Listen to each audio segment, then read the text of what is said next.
시청자 여러분 안녕하십니까. 지금부터 전학견의 안보 정론 시작하겠습니다. 벌써 6월 30일이요. 저녁 7시가 넘어 여러분들께서 제 방송 많이 봐주시고요. 주변 분들에게 특히 이 젊은 2030 세대들에게 많이 구독을 권유해 주셔가지고 윤석열 정권의 5년 플러스 알파 안정적으로 계속 국정의 이 연속성이 이어질 수 있도록 지금서부터 차근차근 준비를 해야 될 것 같아요.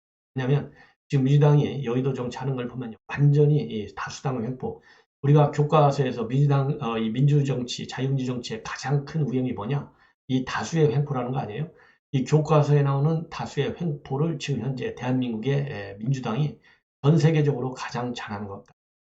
그렇지만 이제 역풍도 상당히 우려하는 것 같습니다. 그래서 제가 여러분들 2030 세대에게 제 방송을 좀 많이 추천해서 이 제 방송을 보도록 권유해 주십사라고 하는 이유 중에 하나는 2030이 지금 현재 뭐라 그럴까요? 우리 여권 안에서도 마치 이준석 대표의 전인물인 것처럼 인식이 되고 있고 또 이 사람들이 지금 여러 설들이 나오고 있는데요. 제가 이제 밤에 별도로 보도해 드리려고 하는데 이준석 대표 여러 시나리오를 검토 중에 있다라는 보도까지 나오고 있어요. 왜 그렇습니까? 내가 떠나면 2030 다 떠날 거야. 함부로 다 내쫓지 마. 이게 이준석 대표의 이 최종 압박 수단이잖아요. 예, 특히 친윤계들에 대한 이 압박 수단인데 그래서 2030 세대가 굉장히 중요한 것이고요. 민주당 입장에서도 2030을 다시 끌어오려고 다양한 노력을 하고 있겠죠. 그런데 2030 이제는 더 이상 속지 않는다. 정치 이념이 문제가 아니라 지금 2030의 뭐라 그럴까요? 여러 가지 경제적인 여건 이루 말할 수 없이 지금 악화되어 있고요. 그야말로 이 성공의 사다리도 없어졌고 양극화의 최대의 희생자들이 바로 2030이에요. 그래서 2030 세대는 본인들의 이해관계를 뿐만 아니라 대한민국의 갈 길을 위해서라도 지금 현재 윤석열 정부가 추진하고 있는 여러 가지 정책적인 개혁 노력 여기에 동참하는 것이 나라를 위해서 또 본인의 개인 인생을 위해서도 좋지 않는가 하는 생각이 들어요. 그래서 제가 여러분들께 2030 많이 좀 제 방송 소개해 주십사 부탁을 드리는 것이고 그래야만이 이준석 대표도요 엉뚱한 생각을 안 하고 야당도 엉뚱한 생각을 안 해요. 그러다 보니까요 지금 오늘 야당이 갑자기 입장을 바꿨어요. 원래 28일 날 7월 1일 날 본회의 소집을 요청해놨어요. 뭐 때문에 본회의 소집을 요청했습니다. 국회의장 선출하겠다는 거예요. 네. 그래서 국회를 가동시켜가지고 여당이 따라오도록 숫자 노름을 하겠다는 건데 이 여론의 역풍이 만만치 않게 부르니까 결국은 조금 양보하는 모양새를 쳤어요. 그래서 안 하고 7월 4일 날 할게 이렇게 의총에서 최종적으로 결론을 내렸습니다. 왜냐하면 의총을 오늘 열어서 의견을 들어보니까 야 이거 잘못하면 역풍이 부는데 뭐 이렇게 서둘 거 있느냐 그러면서 내부적으로 나온 논 지금 권성동 원내대표가 필리핀에 특사로 가 있는데 지금 권성동 원내대표가 7월 2일 날 온다는데 그렇게 서둘러 갖고 덕볼 게 없다는 것이죠. 네, 이게 이제 하나고 두 번째 이유 중에 하나는요. 하나는 윤석열 대통령도 주말에 이제 돌아오잖아요. 주말에 돌아오는데 이 윤석열 대통령도 지금 나가 있지 않습니까? 나가 있는데 이렇게 미리 땡겨서 지금 이제 국회의장을 선출하면 그 역풍이 고스란히 어디로 가느냐. 대통령이 정말 가자 정상회담에서 그리고 또 출범한 지 처음으로 정치 경험도 하나도 없고 외교 경험도 하나도 없는 이런 대통령이 나가서 불철주야 고생하는데 의장 자리 따먹으려고 이걸 강행해 법사위원장 만주면서 이런 것이 두려워지는 거예요. 이걸 보면 이제 민주당도 조금씩 여론의 역풍. 이거 이러면 2024년 총선에서 또 망하지. 총선에서 이제 또 망하지. 이러한 위기의식을 조금 갖는. 그래서 천만다행이다라는 생각이 들고요. 하지만 꼭 좋은 것만은 아니에요. 우리 국민의힘에서도요. 다시 큰 문제가 하나 발생. 상황의 급격한 변화입니다. 지금 윤석열 대통령은요. 출국을 하기 전에 뭘 국회에다 요청했냐면 박진애 교육부 장관 후보자하고 김승희 보건복지부 장관 후보자에 대한 청문 보고서를 채택해서 빨리 보내달라, 송부해달라고 요청을 해놓고 떠났는데요. 바로 어제 갑자기 상황 변화가 생긴 게 한간위에서 말이죠. 김승희 후보자에 대한 선거법 위반 혐의로 대검에 고발을 했어요. 그래서 이제 대검에서 소환하는 것은 시간 문제가 아니겠느냐 이렇게 생각이 듭니다. 그래서 여러분들께서 잘 아시지만요. 여러 가지 정치자금법 집행에 문제가 있었다라고 하는 점이 이미 언론을 통해서 대대적으로 공개가 됐고요. 여기저기서 이제 제보도 많이 받고 그래서 다 이제 노출이 됐는데 그러다 보니까 선관위에서 직권으로 조사를 해보니까 선거법 위반 혐의가 농후하다. 그래서 대검에 의뢰했습니다. 고발했어요. 뭐냐? 첫 번째가요. 20대 국회의원 때 업무용 렌트카를 매입한 거, 그리고 보좌진의 경력금을 지급한 거, 동료 의원을 후원한 거, 배우자 차량 보험료를 유용한 거, 이런 것들이 말하자면 조사 결과 정치자금법 위반이라는 겁니다. 그러면은 이제 사실상 예비 피의자로 되어 있는 거나 마찬가지였습니다. 근데 예비 피의자를 이제 복지부 장관에 임명하기가 그렇게 쉬운 거냐? 아니올시다라는 얘기가 지금 국민의힘 내부에서 나오고 있다는 거예요. 아니, 물론 뭐 피의자 다 뭐 조국을 갖다가 법무장관에 임명한 사례가 있잖아요. 그러니까 조국이 망했고 조국의 강을 아직도 민장이 건너지 못하고 그래서 지방선거도 대선도 망했다. 이게 지금 이제 공식화된 결론화 다 나와 있는 거죠.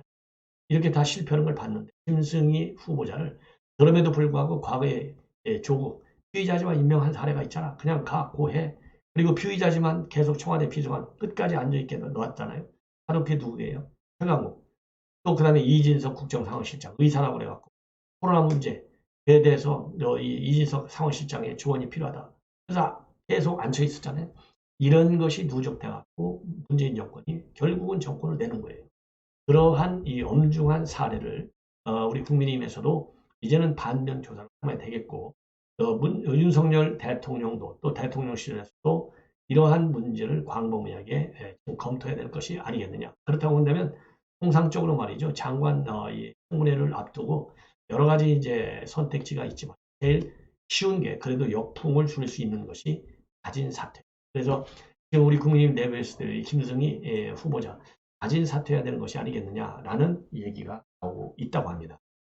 이번에는요, MB 대통령이 최근에 형 집행정지 처분을 받고 3개월간 자유의 몸이 돼서 그동안에 서울대학병원에서 입원 치료를 받고 있었어요. 그런데 오늘 이제는 통원 치료 받아도 괜찮을 것 같다라고 하는 서울대 병원 측의 그런 결론을 받아서 퇴원을 해서 논현동에 있는 자택에서 통원 치료를 받기로 했다고 있습니다. 바로 법률대리에 있는 강윤 변호사가 밝혔어요. 그래서 오늘 논현동 집으로 기관을 그래서 아무쪼록 우리 국민들도 우리 상당수가 이 MB 대통령 그야말로 건강을 빨리 좀 회복해서 정상적으로 이제 생활을 하게 되기를 아마도 그래서요 그동안에 수영 생활을 고생을 하셨는데 그 중에도요 당뇨병, 기관지병 뭐 이런 병들이 도졌다라는 말이 있고요. 또 이 백내장 수술도 했다라는 또 나오고 그래서 이제 3개월 한정 집행 정지가 되기 때문에 파리로 사면을 해야 되겠다라는 주장이 도야에서 많이 나오고 있는데요. 이 MB 대통령은 항상 따라오는 최고의 MB계 인물이 바로 이재호 우리 국민의힘의 상임 고문이시지 않습니까? 그래서 이재호 상임 고문이 어제 그리고 오늘 여러 언론들과 인터뷰를 통해서 입장을 밝히고 있는데 우선 과거의 사례를 보면 대통령이 취임할 때 그러니까 취임 특사를 내보내는 경우가 있는데 이번에는 취임 특사가 하나도 없었다. 그러면 다음 시기는 언제쯤 제일 빨리 오는 게 8.15가 아니겠느냐. 그래서 8.15 때는 사면을 하는 것이 좋다라는 의견을 보이고 있고요. 그 다음에는 이명박 대통령 이런 이 장기 구속 이거야말로 문재인 대통령의 정치 보복이다. 왜냐하면은 당시 이제 노무현 대통령의 어떤 이런 불행한 과거 때문에 이것이 마치 MB 대통령이 그렇게 한 건 아니냐라는 그런 인식하에 결국은 정치 보복을 하다 보니까 아무런 죄도 없이 이렇게 오랫동안 수용 생활을 한 것이다. 이런 얘기를 하면서 이 정치 보복이기 때문에 그래서 이제 MB 대통령도 한 번도 죄를 인정하지 않고 꿋꿋하게 수용 생활에 그야말로 이 사면해달라고 가석방 해달라고 졸라대지 않겠다는 입장을 표명했다. 이렇게 설명을 하고 있고요. 우리 국민들도 이제 많이 다 아시는데 다스의 소유권을 두고 형사재판에서는 이거는 뭐 MB 대통령 거다 이렇게 판결이 나왔잖아요. 근데 민사재판에서는 이 다스가 이제 이명박 대통령 거가 아니다 이렇게 판결을 했어요. 그러니까 민사재판과 형사재판 이렇게 충돌하는 거 보면 어딘가 하나가 분명히 잘못된 거 아니냐. 그래서 이거는 잘못된 법원의 판단이다. 뭐 형사재판이 잘못됐다는 건 정치 보복 재판이니까. 그래서 이런 저런 사정을 감안해서 3개월형 집행정지 결정을 내렸는데 검찰이 늦었지만 그나마 이제 다행이고 윤석열 정부가 들어서서 이제는 형소법에 따라서 규정대로 처리해서 이번에 이제 형 집행정지 결정이 내렸는데 8.15 때는 꼭 좀 사면하는 것이 좋겠다. 그리고 어느 대통령이든 정직 대통령 공도 있고 과도 있는데 문재인 정부 5년 동안에 너무 대통령의 공을 무시한 건 아니냐. 그래서 공중에 제일 큰 걸로요. 이재호 전 고문은 이재호 상임 고문은 말이죠. 글로벌 경제 위기에서 우리 한국을 제일 먼저 극복하도록 한 이거야말로 MB 대통령이고 그리고 G20 정상회의에 서울 개최 그다음에 녹색 성장이라고 하는 어젠다를 제시하고 또 4대강 사업을 한 거 이런 것도 사면할 때 반영해야 할 중요한 뭐라고 그럴까요? 업적이 아니겠냐고 지금 주장을 하고 있습니다. 그리고요, 또 이재호 지금 상임 고문이 한 거 최근에 그런 보도가 나왔었죠. 수감자 뭐라고 그러죠? 577회 수감생활, 971 수감생활했는데 577회 변호사를 적게라 이게 특혜다. 이렇게 민주당에서 또 주장을 하고 있어요. 김윤도 의원을. 자, 이와 관련해서요, 이재명 상임 의원, 상임 고문의 통상적으로 전직 대통령뿐만 아니라 수감자 대부분이 매일매일 변호사를 면회하는데 오히려 MB 대통령은 변호사 면허도 적시다. 그렇기 때문에 이렇게 577회 변호사 적게라고 하는 주장은 어불성설이다. 이렇게 강력히 반박하고 있습니다. 그리고 윤석열 대통령 최근에 이렇게 보면 상당히 탈권위적이고 또 국민에게 다가가려는 이런 노력 이것은 역대 대통령 어느 누구에게서도 보지 못했던 노력이다라고 이제 긍정 평가해주고 있고요. 조그마한 실수가 물론 뭐 없지 않아 있지만 그 정도의 말실수라든가 이런 거는 뭐 지금 현재 집권한 지 2달도 되지 않았기 때문에 그 정도면 뭐 충분히 할 수 있는 일이다. 그래서 정치하던 사람도 이런 실수하는데 한 번도 안 한 사람이 이 정도 하는 거는 아무것도 아닌 거고 어떻게 대통령이라고 해서 완벽할 수야 있겠느냐. 그리고 현재 국민의힘의 내용과 관련해서는 정말 한심한 사람들이다. 국정에 산재한 문제가 태산 같고 대통령이 외국에 나와 있는데 그렇게 한가하게 싸우고 있다는 게 정말 여당으로서의 직무를 방기한 것입니다. 저도 그랬잖아요. 지금 대통령이 해외에 나가 있는데 매일같이 싸우고 있는 거 이거는 정말 부끄러운 것이다. 이게 책임 있는 여당이냐. 이거 민주당 말도 못하다. 저도 그렇게 비판하고 있는데요. 이재호 고문의 생각도 저하고 비슷합니다. 그리고 현재 윤리의 징계가 가장 뜨거운 감자인데 이 문제와 관해서도요. 간단한 정치적 문제인데 이준석 대표가 자꾸 대꾸하고 싸움을 걸고 그렇게 하니까 이게 자꾸 사단이 커지는 것 아니. 완전히 당이 지금 엉망진창 이렇게 얘기했는데요. 이 상임 고문의 이러한 그야말로 국민이 무거운 뭐라고 그럴까요? 충고로 조언으로 알아들었으면 좋겠습니다. 그래서 이제 뭐 3박 5일 일정 월요일에 출발했으니까 월, 화, 수 이제 뭐 5일이니까 목, 금 내일이면 이제 도착해요. 그러니까 하루 이틀만이라도 정말 윤석열 대통령 그리고 김건희 여사의 현장 활동이 우리 국민들에게 더 뭐라고 그럴까요? 따끈따끈하게 다가와가지고 공감대 국민과 함께 이번 나토 정상의 결과가 공감을 딱 이뤄가지고요. 우리의 안보 기반 그리고 우리 대한민국의 먹거리를 하는데 큰 도움이 되도록 정말 좋은 열매를 앞으로도 노력을 하는 것 필요한 시점입니다. 이번에는 말이죠. 김동연 지금 이제 당선인이죠. 7월 1일이니까 이제 내일 임을 하게 되는데 그래서 오늘 비서실장이 임명이 됐어요. 바로 내부 공모를 통해서 그러니까 경기도지사 지금까지 이제 비서실장들은 전직 또는 현직 직원을 임명을 해온 게 통상적으로 관례이고 그야말로 정무적인 판단이 우선해서 임명이 돼요. 이번에는요. 철저한 공모 그래서 11명이 공모해서 이 비서실장에는 정구원 서기관입니다. 지금 여성가족국에 그러니까 경기도청 여성가족국의 보육정책 과장을 하고 있는 주방서기관입니다. 주방공무원. 이분이 이제 최적화된 적입니다. 그래서 8기 민선 8기 위원장이 오늘 경기도지사 인수위원회 반호영 공동위원장이 기자회견을 통해서 했어요. 그래서 지난 22일에서 24일 사이에 도청 공무원 지방성인관을 대상해서 공모했는데 11명 중에 이제 1등을 해서 뽑힌 겁니다. 그래서 뭘 기준으로 했느냐? 이 비서실장에 맞는 역량, 그 다음에 도정에 대한 이해도, 그리고 김동연 당선인의 도민을 위해 헌신할 자세, 이런 거를 보고 뽑았다. 근데 이 정 과장의 경우에는요, 95년도 7급 공채로 공직에 입문했고, 경기도 공공기관 담당관, 그리고 1가정지원과장, 이런 것을 거친 인물이라고 합니다.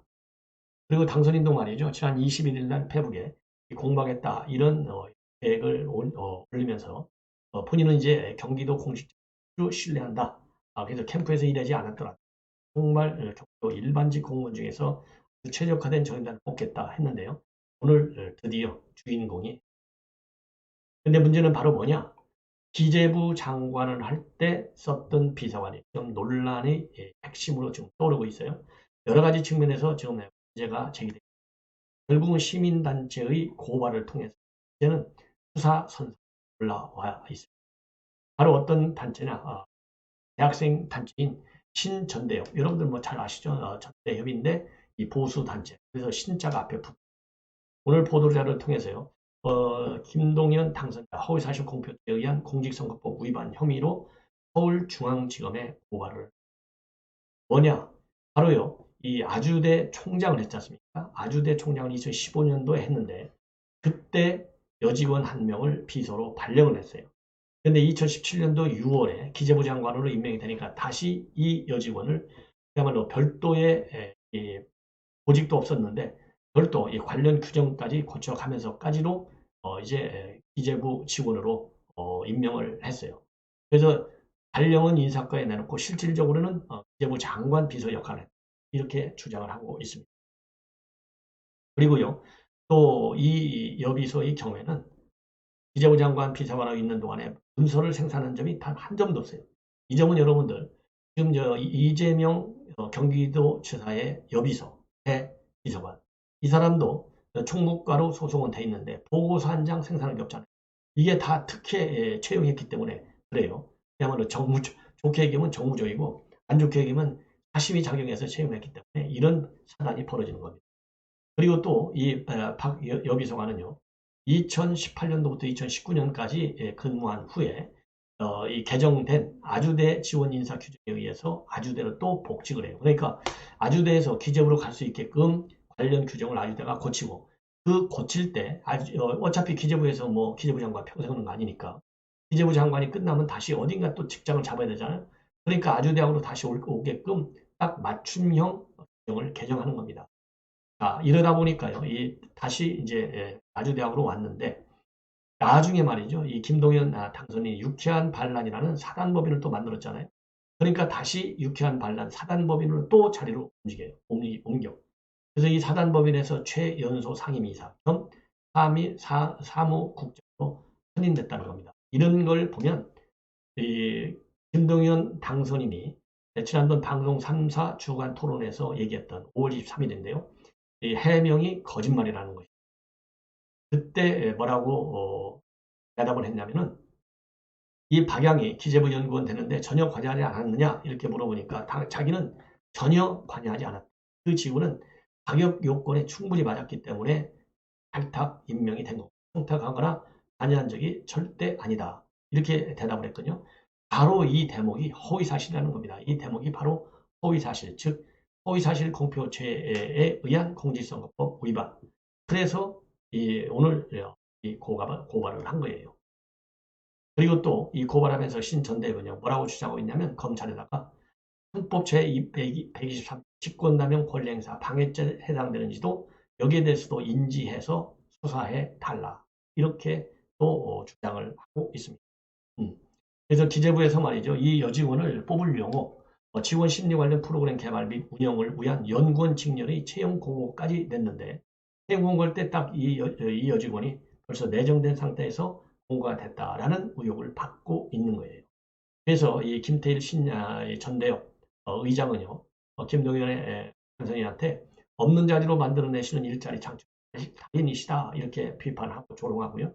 수사당국을 향해서는요. 김 당선인이 채용 과정과 인사 배치 부정한 점은 없었는지 각종 정황을 인지해 수사해달라. 대학과 부처에서 희생당한 청년이 보복당하게 해달라라고 지금 호소를 하고 있습니다. 그래서요. 이 문제는 뭐 그동안에도 여러분들께서도 여러 차례 다양한 매체를 통해서 보셨습니다.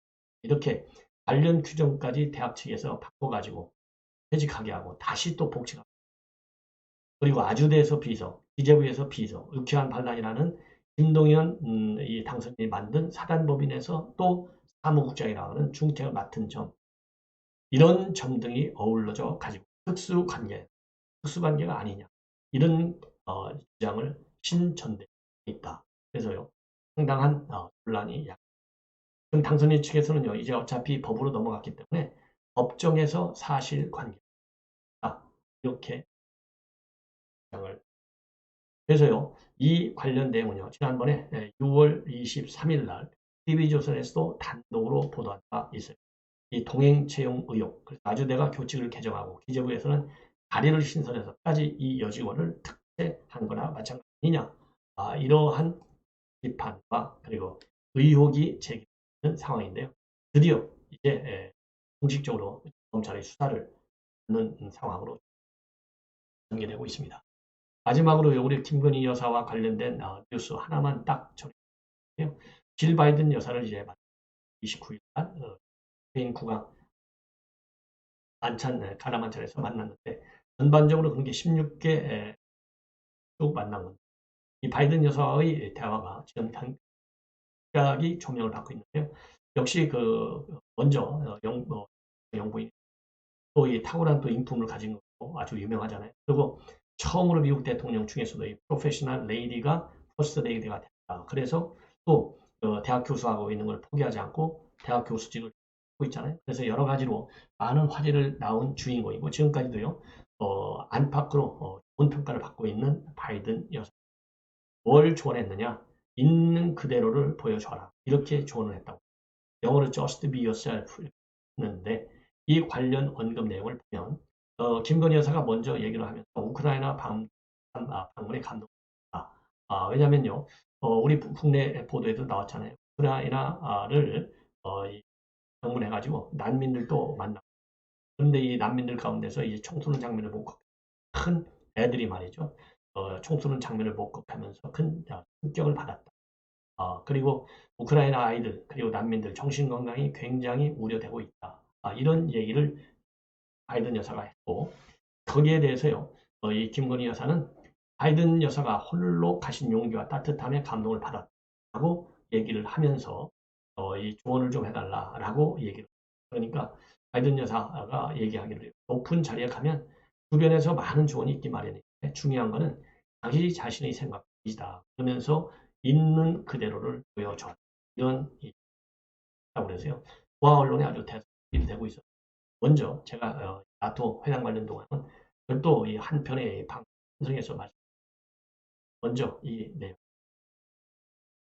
시청자 여러분 이것을